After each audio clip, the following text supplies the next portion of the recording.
আসসালামু আলাইকুম প্রিয় ভাই ও বন্ধুরা, কিরকম আছেন সবাই? আশা করি সবাই ভালো আছেন।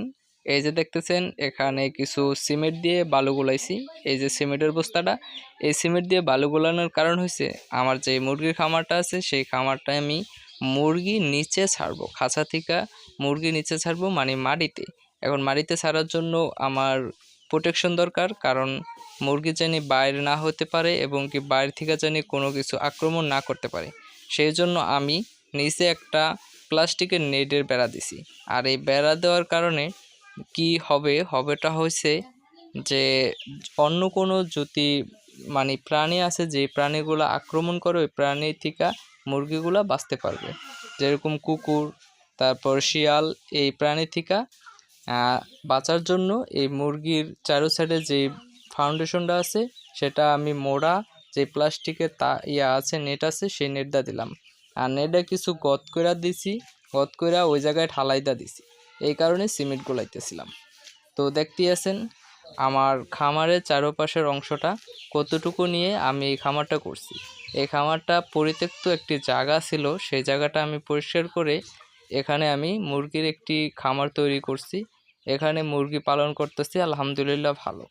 এই যেমন মুরগির পিছন সাইডটা যে জায়গার আপনার খামারের ময়লা আবর্জনাগুলা এই জায়গা দিয়ে ফালাই। আর এটা হয়েছে ময়লার পাইপ। আর এই যে দেখতেছেন এখান থেকে বাঁশ কাটছি, এই বাঁশগুলা থেকে আমি নেট দিয়ে বেড়া দিব। সম্পূর্ণ নেট দিয়ে বেড়া দেওয়ার পরে এখানে আমার যে খামারে মুরগিগুলো আছে সেই মুরগিগুলো আমি ছাড়বো। এখান থেকে ওই যে দেখতেছেন ওই জায়গাটা আপনার 23 ফুট লম্বা আছে, আর পাশে আছে 17 ফুট।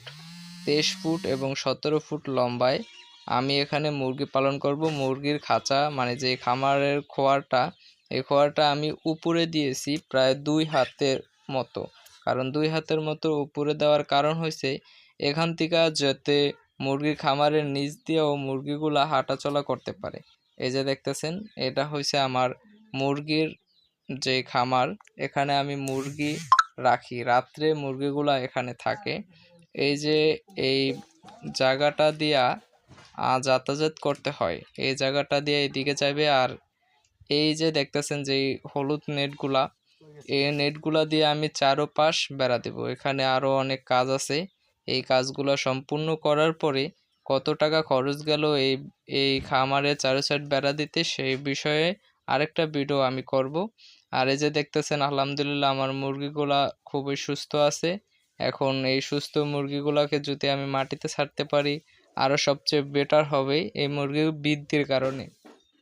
তো এই মুরগিগুলাকে আমি ভালো মতো এই জায়গায় ছাড়ার জন্য যেই প্রোটেকশন দরকার সেই প্রোটেকশনের ব্যবস্থা করতেছি। আর আলহামদুলিল্লাহ যে এখানে আমি প্রায় 1 থেকে 150 মুরগি লালন পালন করতে পারবো। এটা একটি পরিত্যক্ত জায়গা ছিল।